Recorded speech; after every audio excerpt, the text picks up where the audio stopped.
Hello everybody, and welcome back to another video. In today's video, we'll be taking a look at the 2024 Montana Senate election, and I will be talking in depth about this race for the first time, and giving an analysis of the candidates, the polls, and how I expect the state to turn out in November. Again, this is the second of my in-depth look at state series that had Sherrod Brown in Ohio versus Bernie Moreno a couple of days ago, so if you haven't watched that, go check that out. But without further ado, we're going to get into it because there's a lot to unpack here, and this is an incredibly fascinating race. Montana is I think one of the most interesting states in America politically, and if you don't, maybe know a lot about the down ballot politics, you might be thinking, well, why is it interesting? This state is deeply conservative. Donald Trump won it by, as you can see here, over 16 points in 2020. And it's not really a swing state. And, when you think of swing states, Montana doesn't really come to mind. I don't think it's voted for a Democrat for president since Bill Clinton. That's all true. And presidentially, Montana is not very interesting. What's interesting is that despite its conservative lean and its loyalty to Republicans at the top of the ticket, down ballot, it is very swingy. Democrats held the governorship here for 8 years between 2013 and 2021. And Jon Tester is a Democrat running for re-election for Senate. And he won in 2006, he won in 2012, and he won in 2018 most recently. So we're going to start with 2018, then work our way to 2024, talk about what's happened in Montana in his third 6-year term, and talk about him in a second. But as I said, we're going to start in 2018. So in 2018, this was a Democratic wave year. And, you wouldn't know that by looking at the Senate map because Republicans gained more seats than Democrats did. But this was a Democratic wave year. Democrats won the popular vote by just under 9% nationally. So when you talk about national partisanship, this year was actually twice as Democratic as 2020, because again, Biden won by 4.5%. Democrats in the popular vote by almost 9% in 2020. So, or in 2020 or 2018, excuse me. So 2018 was a very blue year. It was the most Democratic election year of the 2010s. And so in general, what you see is Democrats did well in swing states and blue states. And in a couple red states like West Virginia and Montana, they also did very well. And so Tester won by 3.5, so his state was still significantly to the right of the country. But winning as a Democrat nowadays, Montana is getting harder, so still impressive.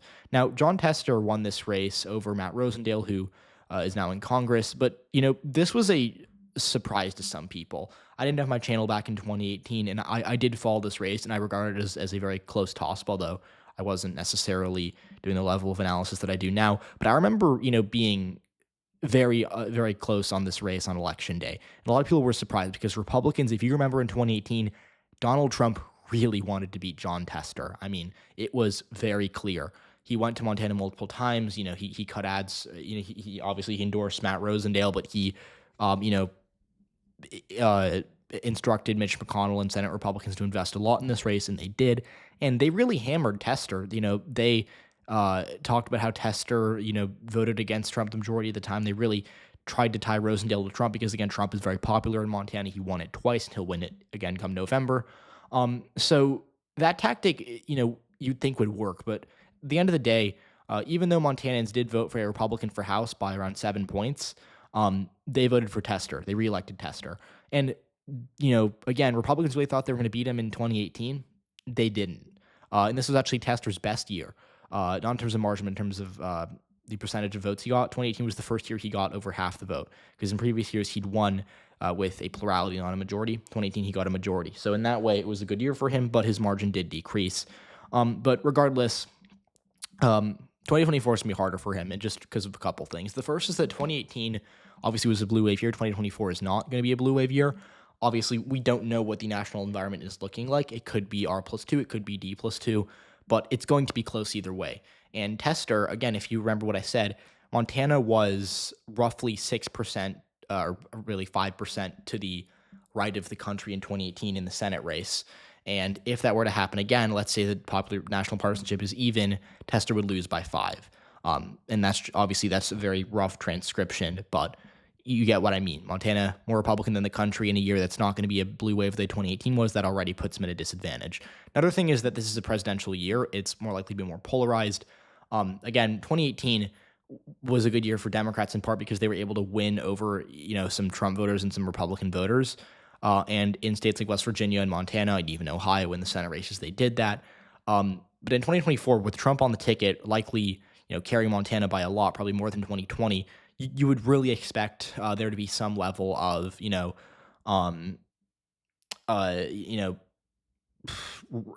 partisanship that hasn't been evident in Tester's previous elections. Because again, Tester has never really won an environment as polarized as this. 2018 was a midterm year. 2012 was a presidential year, but 2012 is nowhere near as polarized as 2024 is. I mean, in 2012, Democrats won a Senate race in North Dakota. So, 2012, different era politically. And then 2006 was a midterm, and the 2000s were not a very polarized decade. So this is his first super polarized election. So in a way, he hasn't really run an environment like this before.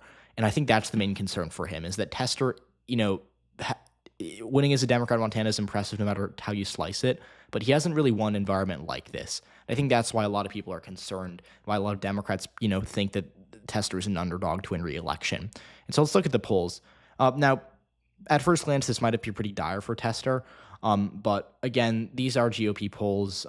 We had more jobs, less government, which is a super pro-GOP super PAC. They did a poll. Initially, Sheehy was up by 3, then they pushed undecideds, and he's tied. And then the more recent GOP internals, Torchlight and Remington, Sheehy's up by 5 in Torchlight, and he's up by 5 in Remington.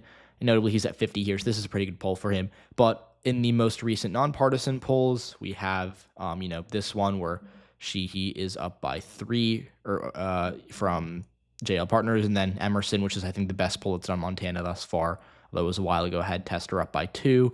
And then in the Survey USA poll they did Sheehy during the primary, he was down by 9. So, there's been movement towards Sheehy, but that might kind of not be real because it's just GOP internals.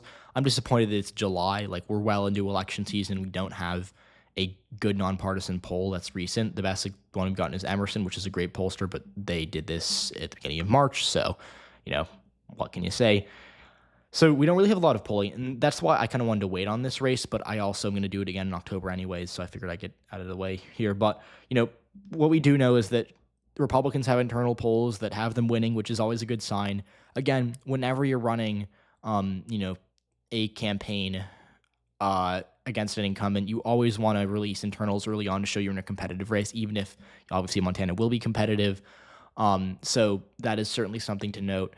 And again, really have to remember that this is, this is an election where Democrats have a lot to lose because Montana is one of their few paths to holding on to the Senate, and Democrats are going to invest in Tester.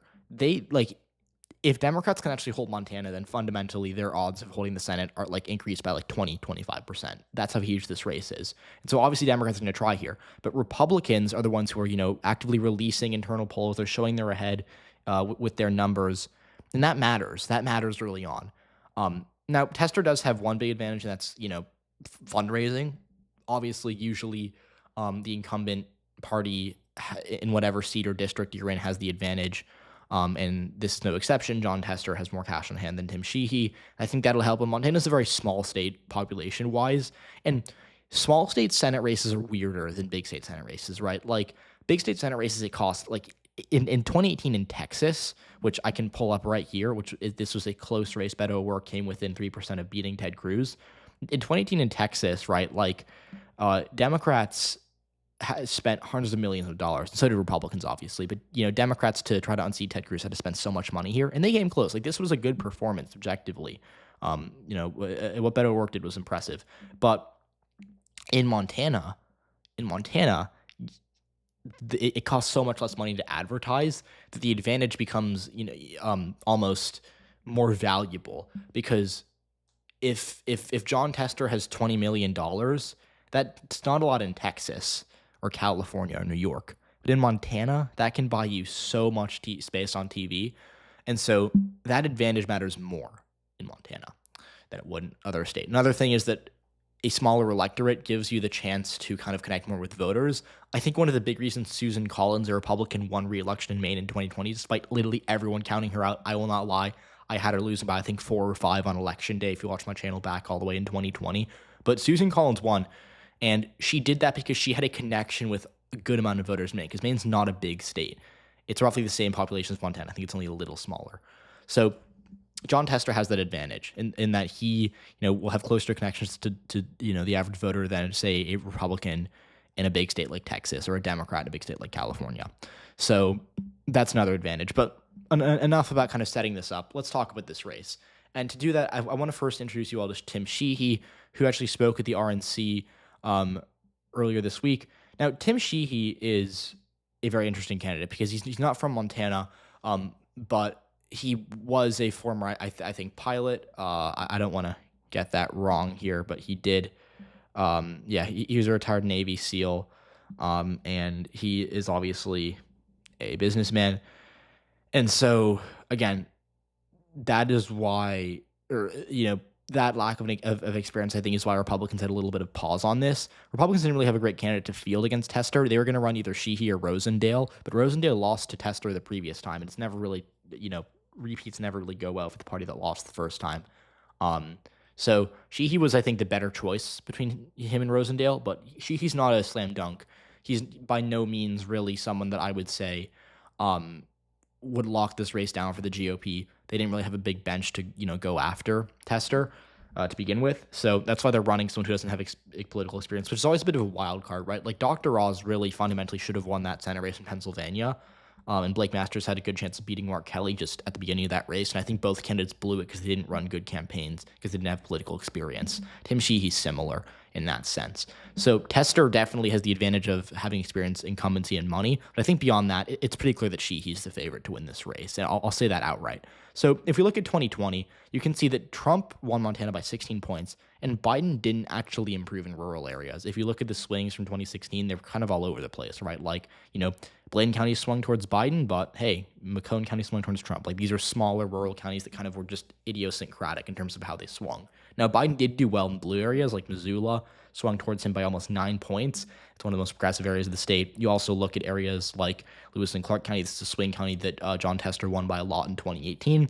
So that's where Helena, the capital, is. Billings over here in Yellowstone County, where Biden did better than Clinton. So in the cities, Biden fared fine. But the point is that to win Montana as a Democrat, you have to win over some rural voters. And again, these counties still were, for the most part, red. But Tester did a lot better in these counties than Biden did, and he actually won some of them, like just Blaine and Hill, for example. Hill County, example of county that Biden lost by double digits. Tester carried it by over 20. So there are rural counties that Tester will need to win over, and I think that's kind of what this comes down to. Because in most states, like I talked about Sherrod Brown's path in Ohio, and I said, a lot of it comes down to him running it up in the urban areas and the suburbs. Montana's not an urban state, and it doesn't really have sprawling metro areas. It's a very different state than Ohio, for example. It's mostly rural voters, and you have to win over rural voters just to win in Montana in general. Republicans have that fundamental advantage because Trump is on the ticket and is going to crush Biden in these rural areas. I think these margins could get worse for Biden in the eastern part of the state, which is the more rural part of the state. So Tester to win really is going to have to run it up in these, or not run it up, but cut down the gaps in these rural counties the same way he did in 2018. Like, he doesn't need to win all of them, but he does need to do what he did in 2018, which was kind of hold down some level of support, not completely collapse the way Biden did in 2020. With Trump on the ballot, that's going to be hard because Trump's going to bring out, right, like there's going to be a lot of rural voters who are still going to vote for Tester. Tester's going to do 10 to 12 points better than Biden. Here's the thing, right? In 2018, Tester won because there was a good amount of rural voters that did not come out because, you have a lot of rural conservative voters who are lower propensity. They don't come out in midterm elections or special elections. Republicans have a very hard base to motivate. With Donald Trump on the ticket, there's going to be a lot of turnout from those voters. I think on election day, Trump's going to bring those voters out. And sure, maybe the voters in 2018 are going to prefer Tester. Concurrently, there's going to be tens of thousands of voters across all these counties in the eastern part of the state, that area alone, that didn't vote in 2018, who don't vote in midterm elections, who might not have voted in 2012, maybe are younger, who are going to come out for Trump. They're conservative. They live in rural Montana, so they're likely to be conservative. And they're going to come out for Trump, and they're just going to vote for the Republicans up and down the ballot. And I think that's what's going to cost Tester.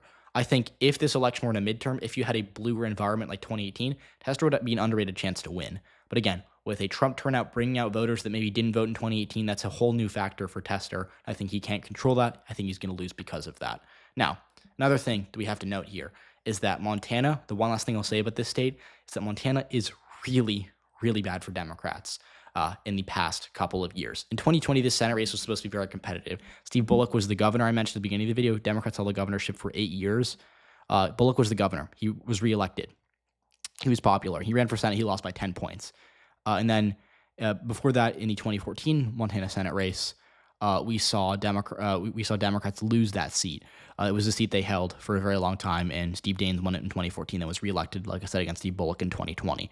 So Democrats have had chances like in 2020 and 2014 where they were semi-competitive, and they didn't come close to winning either time. Donald Trump has really polarized this state, I would say, in a way that's favorable for Republicans. And the same way that Democrats now do better in blue states because the Trump year policy is more polarized, Republicans do better in red states like Montana. And so I think all of that, all of those reasons make me think Tester's going to lose. Now, is it over? No, but I think this race is notably less close than Ohio. Ohio, I'm very close on. I think it's kind of 45-55 in favor of Moreno. I think Montana, it's a clear lean Republican race, and Jon Tester is the underdog, but definitely can win, and I will check back up with you all come the fall. So thank you so much for watching. Let me know if you want to see a specific state next, and I'll see you all next time.